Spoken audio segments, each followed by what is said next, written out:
दोस्तों, आज हम एक्सप्लेन करने वाले हैं हाल ही में आई एक कमाल की मूवी द बकिंघम मर्डर्स को, जो कि आपको जरूर पसंद आएगी। इसलिए वीडियो को अभी लाइक कर दीजिए। हम चलिए कहानी शुरू करते हैं। तो मूवी की शुरुआत में हम जैस नाम की एक औरत को कोर्ट में देखते हैं, जो कोर्ट में काफी ज्यादा दुखी बैठी थी, क्योंकि पिछली रात जैस अपने बेटे रघु के साथ एक पार्टी में गई थी, जहाँ शिवा नाम का एक साइको किलर भी था। तब वहाँ शिवा ने पार्टी में अंधाधुंध फायरिंग की, जिसके कारण एक गोली जैस के बेटे रघु को जाकर लग गई और जैस के सामने ही उसके बेटे की मौत हो गई। लेकिन जैस एक पुलिस वाली थी, इसलिए जैस ने जल्दी से शिवा को पकड़कर जेल में डाल दिया। इसके बाद अगले दिन पुलिस शिवा को कोर्ट में गवाही देने लेकर आती है। तब शिवा कोर्ट में कहता है कि मेरे माँ बाप मुझे बचपन में ही रास्ते पर छोड़कर चले गए थे, उन्हें मेरी कोई परवाह नहीं थी, साथ ही किसी आदमी ने भी मेरी मदद नहीं की। तब मैंने सोच लिया कि मैं इस बहरम दुनिया से बदला लेकर रहूंगा। शिवा ने काफी सारे लोगों की जान ली होती है, इसलिए जज उसे उम्र कैद की सजा सुना देते हैं। अब जब पुलिस ऑफिसर शिवा को जेल ले जा रहे होते हैं, तभी जैस को शिवा पर बहुत गुस्सा आता है और वो शिवा को जान से मारने लगती है। तब सारे ऑफिसर मिलकर जैस को रोकते हैं। फिर जैस अपने डैड से कहती है कि मैं ये शहर छोड़कर जाना चाहती हूँ। रघु जैस के जीने का आखिरी सहारा था, लेकिन रघु के जाने के बाद जैस को इस शहर से नफरत हो गई थी। इसी वजह से वो अपना ट्रांसफर बकिंघम सिटी में करा लेती है, जिसके बाद जैस अपना सामान पैक करके घर से जाने लगती है। तब उसके डैड उसे रोकने की काफी कोशिश करते हैं, लेकिन जैस अपने डैड की नहीं मानती।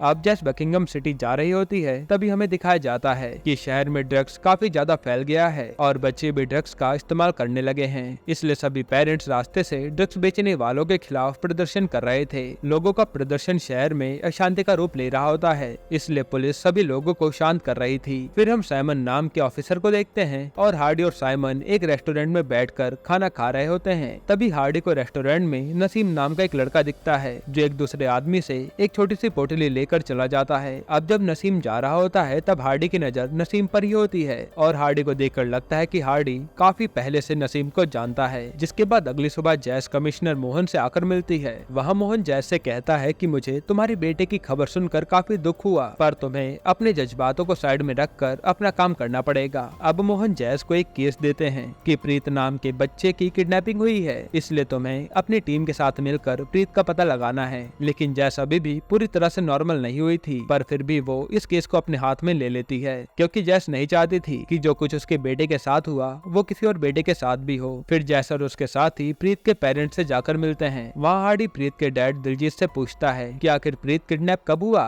दिलजीत बताता है कि मैंने प्रीत को एक अनाथ आश्रम से गोद लिया था और प्रीत हमेशा की तरह अपने स्कूल गया था, लेकिन स्कूल से निकलने के बाद प्रीत वापस घर नहीं आया। और हम दिलजीत की पत्नी प्रीति को देखते हैं। प्रीति दिलजीत की दूसरी वाइफ थी। जिसके बाद दिलजीत का फ्रेंड जोसेफ जैस को बताता है कि एक दिन मैंने प्रीत को सिगरेट पीते हुए देख लिया था। तब मैं प्रीत पर काफी गुस्सा भी हुआ था, साथ ही मैंने प्रीत को एक चाटा भी मारा था। इसी वजह से प्रीत मुझसे रूठ गया था। अब उन सभी का बयान लेने के बाद हार्डी अपने ऑफिसर से कहता है कि प्रीत को गुम हुए ज्यादा समय नहीं हुआ है, हमें जल्द से जल्द पूरे शहर में प्रीत को ढूंढना चाहिए। तब सभी ऑफिसर पूरे शहर में प्रीत का पता लगाने लगते हैं। दूसरी तरफ जैस और हार्डी प्रीत की स्कूल फ्रेंड रोजी से जाकर मिलते हैं। वहाँ रोजी उन्हें बताती है कि कुछ दिनों से प्रीत काफी परेशान लग रहा था, साथ ही प्रीत एक दो दिन से पियानो क्लास भी नहीं आ रहा था। जिसके बाद कुछ ऑफिसर प्रीत के स्कूल ड्राइवर से जाकर पूछते हैं कि स्कूल से छूटने के बाद प्रीत कहाँ उतरता था। वो ड्राइवर बताता है कि स्कूल के बाद प्रीत एडवर्ड गार्डन के पास उतरता था। अब स्कूल बस का सीसीटीवी चेक किया जाता है और सीसीटीवी में जैस देखती है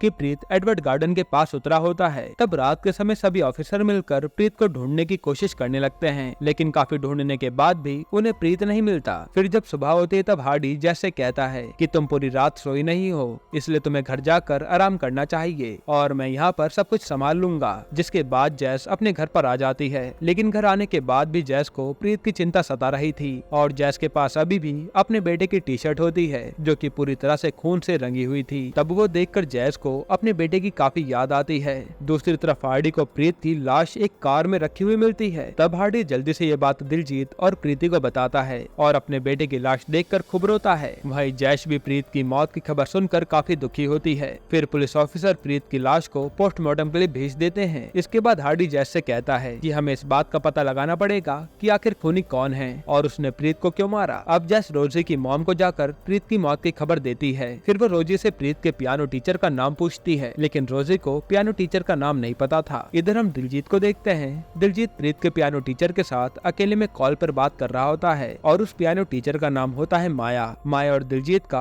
काफी समय से अफेयर चल रहा था। यहाँ दिलजीत माया को दास होकर सारी बात बताता है कि प्रीत की मौत हो गई है। इस पर माया उसे कहती है कि मैं जानती हूँ तुम्हें कितना बड़ा सदमा लगा होगा, पर तुम्हें हिम्मत रखनी चाहिए। तभी वहाँ प्रीति आती है और यहाँ प्रीति को दिलजीत और माया के अफेयर के बारे में पता था। प्रीति दिलजीत से कहती है कि तुम कभी अपनी हरकत से बाज नहीं आओगे। ये सुनकर दिलजीत प्रीति पर काफी गुस्सा होता है, लेकिन इतने में वहाँ जैस आ जाती है। जैस दिलजीत और प्रीति को देखकर समझ जाती है कि इन दोनों के बीच कुछ तो गड़बड़ है। फिर जैस दिलजीत से पूछती है कि क्या तुम्हारा कोई दुश्मन है। दिलजीत बताता है कि मेरा वसीम नाम का एक बिजनेस पार्टनर था। वसीम ने मुझे धोखा देकर सारा बिजनेस अपने नाम कर लिया था। इसी वजह से वसीम और मेरे बीच काफी लड़ाई भी हुई थी। जिसके बाद हम मोहन को देखते हैं। ऑफिसर मोहन को बताते हैं कि प्रीत की मौत पानी में डूबने से हुई है। साथ ही प्रीत की बॉडी पर हमें 2 लोगों के डीएनए भी मिले हैं, लेकिन अभी तक उन लोगों का पता नहीं लग पाया है। अब मोहन उसे उस कार ओनर का पता लगाने को कहता है जिस कार में प्रीत की लाश मिली थी। तब ऑफिसर धीरज नाम के एक आदमी के पास जाते हैं और धीरज शहर में सभी लोगों को कार बेचा करता था।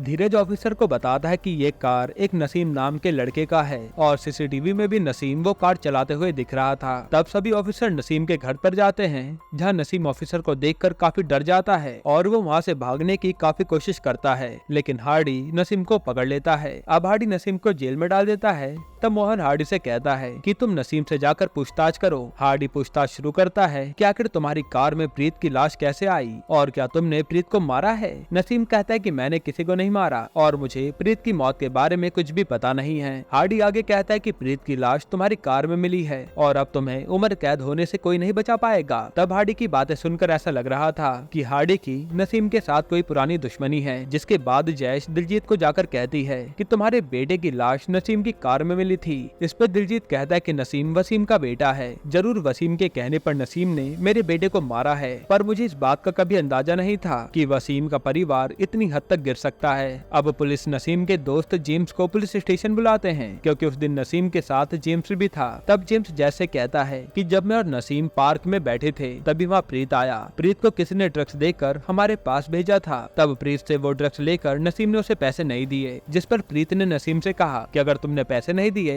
तो मैं तुम्हारी कंप्लेन पुलिस में कर दूंगा। ये सुनकर नसीम को प्रीत पर काफी गुस्सा आया और उसने पानी में डुबाकर उसे मार डाला। ये सुनकर मोहन जैसे कहते हैं कि ये केस का असली खूनी तो नसीम है, इसलिए हमें ये केस अब बंद कर देना चाहिए। लेकिन अभी भी जैस के मन में काफी सारे सवाल थे। जैस मोहन से कह दे कि नहीं, इस केस का असली खूनी कोई और है, क्योंकि अगर नसीम ने प्रीत को मारा होता तो नसीम प्रीत की लाश को अपने कार में क्यों छोड़कर जाता। साथ ही प्रीत का बैग भी उस जगह से गायब था। हार्डी जैसे कहता है कि नहीं, तुम बस ये केस को उलझाने की कोशिश कर रही हो और एक बच्चे की जान जाने के बाद भी तुम्हें कोई फर्क नहीं पड़ रहा। वैसे भी तुम अपने बेटे को कहाँ बचा पाई थी। तभी सुनकर जैस को काफी गुस्सा आता है और वो हार्डी को चाटा मार देती है। वही मोहन जैस को ऐसा करता देखकर उस पर भड़क जाता है और उसे केस से बाहर कर देता है। साथ ही वो उसे वार्निंग भी देता है कि अगर ऐसा दोबारा किया तो मैं तुम्हें नौकरी से निकाल दूंगा। जिसके बाद रात के समय जैस प्रीत के बारे में सोच रही होती है। फिर अगली सुबह हम हार्डी को देखते हैं। हार्डी अपनी बहन से जाकर कहता है कि मैंने नसीम को उसकी सजा दिलवा दी है और कुछ दिनों बाद नसीम को उम्र कैद की सजा हो जाएगी। यहाँ हमें पता चलता है कि हार्डी की बहन काफी समय से बीमार है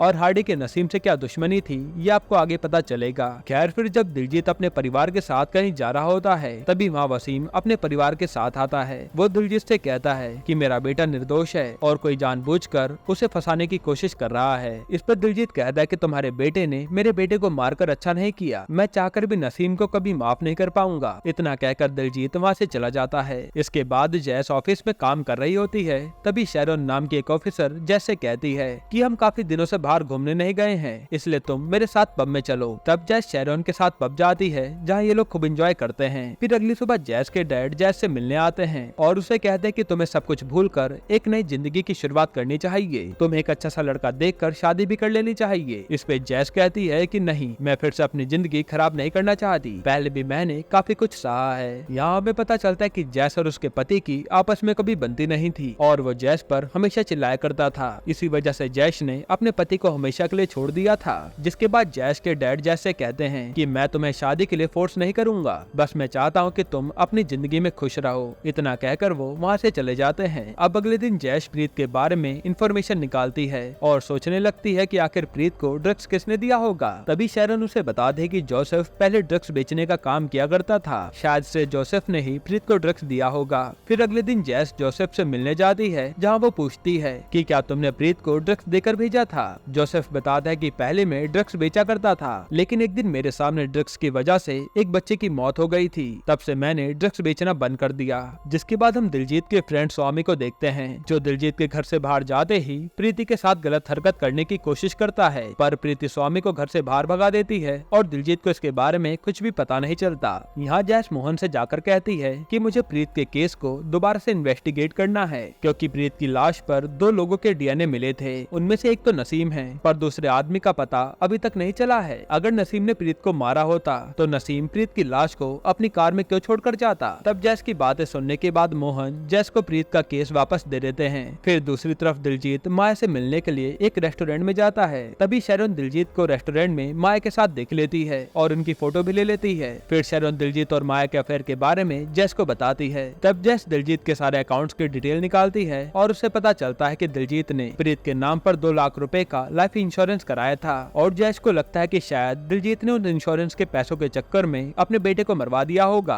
खैर अब रात के समय जैस नसीम से मिलने जाती है और नसीम से कहती कि मैं जानती हूँ तुम्हें फंसाया जा रहा है, तुम मुझे सारी सच्चाई बता दोगे तो मैं तुम्हें बचा लूंगी। तब नसीम जैसे कहता है कि मैंने प्रीत को नहीं मारा है, असल में उस दिन प्रीत मुझे ड्रग्स देने आया था, लेकिन मेरे पास पैसे नहीं थे। तब प्रीत और नसीम के बीच काफी बहस होती है। तभी नसीम को प्रीत पर काफी गुस्सा आता है, पर वो प्रीत को वार्निंग देकर छोड़ देता है। फिर नसीम और जेम्स ड्रग्स लेते हैं और दोनों नशे में पानी में नहाने लगते हैं। तभी उन्हें पानी में प्रीत की लाश मिलती है और लाश देखकर वो दोनों काफी डर जाते हैं। जिसके बाद नसीम प्रीत की लाश को पानी से बाहर निकालता है, लेकिन जब तक नसीम प्रीत को हॉस्पिटल लेकर जाता तब तक उसकी मौत हो जाती है। तब नसीम और जेम्स प्रीत की लाश को वहीं छोड़कर भाग जाते हैं। अब नसीम की बातें सुनने के बाद जैस सोच में पड़ जाती है कि आखिर जेम्स ने जैस से झूठ क्यों बोला कि नसीम ने ही प्रीत को मारा है। तब जैस जेम्स के घर जाकर पूछती है कि आखिर तुमने मुझे झूठ क्यों कहा था और असली खूनी कौन है। इस पे जेम्स कहता है कि मैंने तुमसे झूठ नहीं कहा था, असली खूनी तो नसीम ही है। तब जैस के काफी पूछने के बाद भी नसीम उसे सच्चाई नहीं बताता। फिर जैस के जाने के बाद जेम्स हार्डी को कॉल लगाकर कहता है कि मेरे घर पर जैस पूछताछ करने आई थी और जैस को मुझ पर शक हो गया है। तब हार्डी और साइमन जेम्स को अपने साथ एक जंगल में लेकर आते हैं। वहाँ हार्डी जेम्स से कहता है कि जैस को तुम पर शक हो गया है, इसलिए अब तुम्हें मरना होगा, क्योंकि अगर तुम जिंदा रहे तो हमें खतरा हो सकता है। इतना कहने के बाद वो जेम्स को मारने वाला होता है। तभी वहाँ जैस अपने ऑफिसर के साथ आ जाती है। असल में जैस को जेम्स पर शक तो था ही, इसलिए उसने उसके घर से जाने की एक्टिंग की थी और जब हार्डी जेम्स को अपने साथ लेकर गया तो जैस भी उसके पीछे आ गई। जिसके बाद हार्डी को पुलिस कस्टडी में ले लिया जाता है।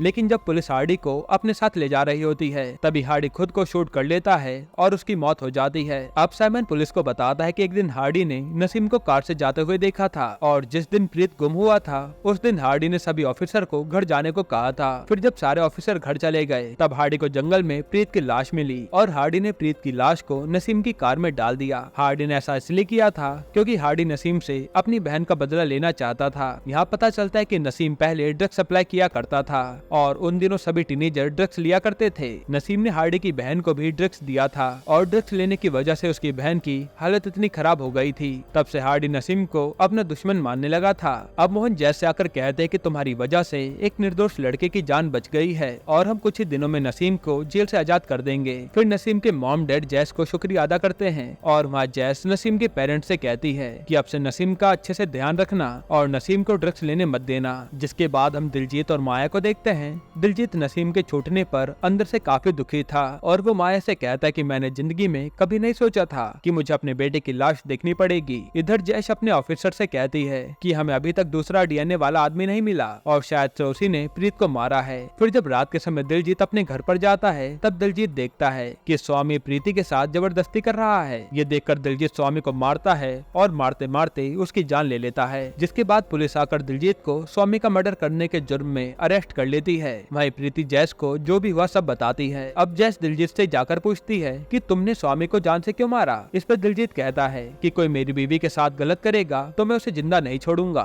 फिर जैस दिलजीत से पूछती कि क्या तुमने इंश्योरेंस के पैसे पाने के चक्कर में अपने बेटे को भी मारा था। तब दिलजीत कहता है कि नहीं, कोई बाप अपने बेटे को नहीं मार सकता। मैं प्रीत को अपनी जान से भी ज्यादा प्यार करता था। हालांकि थोड़ी देर बाद जैस को दूसरे डीएनए वाले आदमी का पता चल जाता है जो कि कोई और नहीं बल्कि स्वामी था। साथ ही स्वामी के घर में जैस को प्रीत का बैग भी मिलता है। अब जैस स्वामी का जब फोन चेक करती है तो उसे स्वामी के फोन में प्रीति का एक मैसेज मिलता है। मैसेज में प्रीति ने लिखा था कि तुम किसी को बिना बताए प्रीत को जान से मार दो। तब ये देखकर जैस समझ जाती है कि जरूर प्रीति भी इन सब में शामिल है। इधर प्रीति शहर से बाहर जा रही होती है, लेकिन तभी पुलिस प्रीति को अरेस्ट कर लेती है। इसके बाद जैस प्रीति से पूछती है कि आखिर तुमने स्वामी के हाथों प्रीत को क्यों मरवाया था। तब प्रीति डर के मारे बताती है कि जब से प्रीत घर में आया था तब से दिलजीत मुझे जरा भी इज्जत नहीं देता था और दिलजीत मुझे हमेशा मारा करता था। इसलिए एक दिन मैंने स्वामी से कहा कि अगर तुम प्रीत को मार दोगे तो मैं तुम्हारे साथ कहीं भी चलने को तैयार हूँ। और स्वामी ने भी प्रीति की बात मानकर प्रीत को जान से मार डाला। फिर उस रात जब स्वामी प्रीति को आकर कहता है कि हमें यहाँ से दूर चले जाना चाहिए, तब प्रीति स्वामी को मना कर देती है और कहती है